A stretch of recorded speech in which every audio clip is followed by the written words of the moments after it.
আমার বাবা আমাদের ছেড়ে অন্য একটি পরিবারে বসবাস করছেন বহু বছর ধরে। তিনি আমাদের কোনো খোঁজ খবর নেননি। আমি কি তার জন্য দোয়া করতে বাধ্য?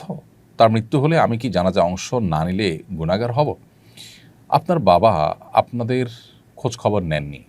অন্য পরিবার তার আছে, সেই পরিবারেই বসবাস করছেন, তাদের নিয়ে আছেন।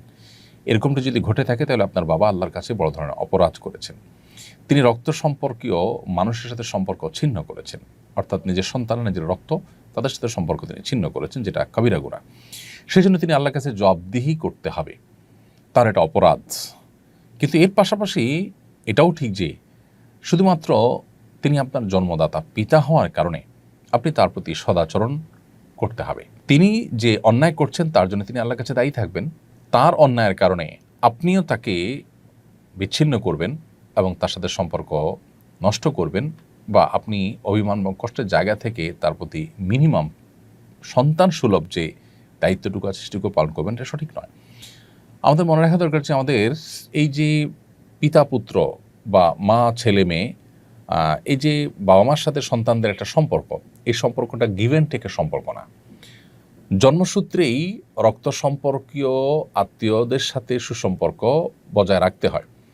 অর্থাৎ আমাকে আল্লাহ রাব্বুল আলামিন তাদের ব্লাড আমার ব্লাড এক রেখেছেন, জাস্ট এই কারণেই তাদের প্রতি আমার দায়িত্ব রয়েছে, সেই দায়িত্ব আমাকে পালন করতে হবে। আমি জানি এটা খুবই কঠিন একটা ব্যাপার, যিনি সারা জীবন আমাদের খোঁজখবর নেননি, ইগনোর করেছেন, এরকম একজন মানুষের প্রতি মিনিমাম রেসপেক্ট, বা তাকে তিনি এতটা দায়িত্ব জ্ঞানহীনতার পরিচয় দিয়েছেন, তাকে আবার আমার জায়গা থেকে শ্রদ্ধা করা, এটা একটু ডিফিকাল্ট। কিন্তু এই ডিফিকাল্ট কাজটা করাটাই তো আমাদের জন্য চ্যালেঞ্জের কাজ, এবং এটার বিনিময়ে আল্লাহ আমাদেরকে জান্নাত দিবেন। নবী করিম সাল্লাল্লাহু আলাইহি ওয়াসাল্লাম পরিষ্কারভাবে বলেছেন, লাইসাল ওয়াসিলু বিল মুকাফি, যে ব্যক্তি আত্মীয় স্বজনকে আপনার গিভ অ্যান্ড টেকের মতো করে সুসম্পর্ক বজায় রাখে তাদের সাথে, অর্থাৎ তারা কিছু দিল তারপরে তার বিনিময়ে সেও ভালো আচরণ করে বা সুসম্পর্ক রক্ষা করে, এ ব্যক্তি আত্মীয়তার সম্পর্ক রক্ষাকারী নয়। এটা তো বিনিময়ে দিলেন, যে কোনো মানুষের সাথে সম্পর্ক হবে, কেউ আপনাকে দিল আপনিও দিলেন। আত্মীয়তার সম্পর্ক রক্ষাকারী হলো যে আত্মীয় সম্পর্ক রক্ষা করছে না তার সাথে সুসম্পর্ক বজায় রাখা। তো এখানে আপনার পিতা সবচেয়ে বড় আত্মীয়, তার প্রতি সদাচরণ করার আপনি মিনিমাম চেষ্টাটা করবেন। মন থেকে কষ্ট আসে, সেটার জন্য আল্লাহ তাআলার কাছে অনুযোগ তো আপনার মন থেকে যাই, কিন্তু পাশাপাশি আপনি পিতা হিসাবে তার প্রতি খোঁজখবর রাখা, মৃত্যুবরণ করলে জানাজায় যাওয়া বা তার কল্যাণ কামনা করা, এই যে তিনি ভুল পথে আছেন, তিনি যেন এটা ভুলটা বুঝতে পারেন, তার জন্য যেন হেদায়েত হয়, তিনি যেন আল্লাহর কাছে মাপ চেয়ে যেতে পারেন, আপনাদের কাছ থেকে মাপ নিয়ে যেতে পারেন, নাহলে তো তিনি জাহান্নামে যাবেন।